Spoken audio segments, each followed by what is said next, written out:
I'm going to also show you a tactic for next year, a kind of a preparation, just to understand how this tactics works and how this can be essentially put in your arsenal. So we all know the 4-2-1-3, heavily known to be probably one of the best formations inside the game. To be honest, it was very much known in the first month or so. It's because you had the left wings and the right wings and the CDMs, and that's why formations like the 4-2-3-1s, they kind of got pushed to the side, but they're very much up there. They're still in the top 5. I think the 4-2-3-1 narrow anyway is still up there in the top 5 formations. But this is what I would characterize as a defensive 4-2-1-3. The only difference here really being is that the left wings and right wings, you have left mids and right mids.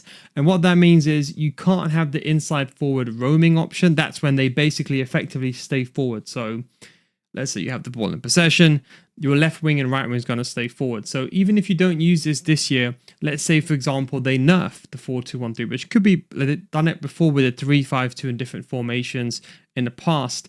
It's something that you got to consider. So when you go into the next game, next cycle, you never know. They could change it completely. They did the same with the 3-5-2. So inside forward, you don't have the roaming option, but you have the attack and you have the balance option. Now, the real key benefit is with the 4-2-3-1 second variation here is that the left mid and right mid, they're not as left wings and right wings. They're not as attacking. I think they actually have less AI movement from my understanding. I don't know exactly, but I feel anyway. I can't tell you the science behind it, but I can tell you I definitely feel that they're not as attacking as left wings, right wings. But I think from a defensive standpoint, this is a very good system. So let's say, for example, you're attacking in a 4-2-1-3, but let's say you want to keep the same structure, but maybe you just want your left mid and right mids to tuck in a bit and help defensively. I think that's the key. So with this formation, they keep the left mid and right mid. Think of them like the old school. They kind of come back and they help so you don't get doubled up and you don't get the 2 versus 2 down the wing. Whereas the left wings and right wings, they predominantly stay forward. So you're basically almost just copying it like for like. We got advanced forward on the striker. And then for the cam, we do have the playmaker as well. And you can still press with this formation. By the way, we uploaded a video very recently on pressing on the Patreon series. Make sure you watch that. We show you how to press, how top tier pro players press, teammate contain, how to use it on a high level. Although you don't need to use teammate contain to play the game, once you're in the elite division, you really want to learn to take your game to the next level or around about Division 1. But again, it's more of a complicated thing that a lot of top tier pro players do. In terms of the striker, as I said, advanced striker for singular soul striker. For the cam, playmaker balanced.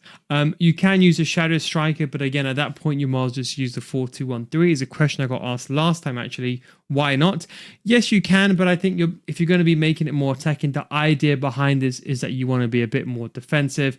You can use a playmaker, or you can actually even consider using the playmaker build-up. They just sit just slightly a bit deeper, but this is actually very important because think of this out of possession, right? Let's say, for example, although I know this is an in possession command, let's say you lose the ball and you get turned over. Your CDM are going to be back here, and sometimes you don't have that center mid. So like in a 4-3-3, you know, the one with the 2 CDMs, you got that center mid. The cam sometimes sits a bit higher. So what, I'll give you a neat trick. What I do is I run back with my CDM, but I also apply pressure with teammate contain with my cam. So do you understand the importance of the playmaker build-up? Because let's say, for example, these are your 2 CDMs, let's say, and let's say this is your opponent's, let's say that's your striker. Because your cam is now gone from here to here, position number 2, what that means is that you're going to be closer to the yellow player. So normally you'll have the player you're selecting and the teammate contain button will normally be your other CDM. But because your cam is now closer to the ball carrier or your opponent who has the ball over here, what you can do is you end up getting a teammate contain triangle above this player's head. So what I'm trying to say is, do you understand why this player being closer can apply teammate contain? You can see this in the Patreon series. You go through this in detail. And don't forget, if you don't get above the 1 month, they'll refund your money. But that's just a quick tip. So remember, teammate contain, how the button is kind of, how the game decides who uses teammate contain is based on player positioning, what player you're selected. So if there's a player that's close by to your opponent, like a cam, you could effectively run back with your CDMs, and then you can have your cam applying teammate contain. You didn't hear that from me, by the way, but it's a quick defensive tip as well. Both CDMs, I said to you, I've now leaned towards putting, I like holding and I like deep line playmaker. And what I've done is I kind of use a bit of both. So I use deep line playmaker and I use holding, my personal preference. I do, however, prefer holding. They're just a bit more higher.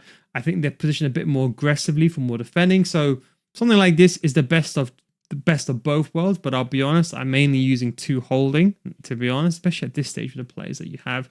And then fullbacks, you can afford to put them on balanced as well. But if you want again be very defensive, you can consider something like that. And then inside forward on left mid and right mid. Unless you wanted something very defensive, then you could even consider using, for example, wide midfield defend.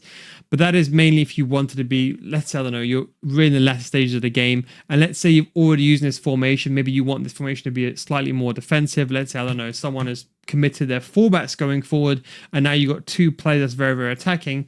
That could be something that you can consider at the latter stages of the game as well. In terms of the tactics, very self-explanatory. I would still use counter. Even a defensive formation like this, because it's quote unquote still the 4-2-1-3. I think people, when they see the word counter, they misconstrue the whole word of counter and they think, oh, does that mean that I'm just playing counter attack long ball? Same as the previous iterations from the long ball on the old school FCs. It's kind of the same thing here, but counter just basically means players be making runs in behind. Just helps you with the AI movement going forward. And the defensive approach, this is one that you can change. I still think 70, the way the game is going, 70 is probably the meta and still is, and probably won't change unless they nerf this again next year. That we don't know 100%. But you can, of course, in the defensive phase, you can go around about 50. This is a quick tip, by the way. People are saying, okay, I like to use high, but sometimes I find like 50 is a bit too low. What you can do is, a quick tip, when you put this to 60 as opposed to 61, you go to the highest level with it being on balance. So at least this way you're sitting, your team are not overcommitting, and you can defend manually, but they're still high enough on the pitch without going into the kind of the auto pressing territory. So just a quick tip, you can always go towards 60, the highest one, and then you can always tune it back down, or if you want to even increase it, you can still use high with this. High, especially if you're a good player, is very effective, especially against someone that's maybe not as strong as you in the attacking stance. But look, that is the 4-2-3-1 wide is more of a defensive outlet, this option over here, more to close out the game. But if you have the 4-2-1-3 in your arsenal, most left wings and right wings can play left mids and right mids.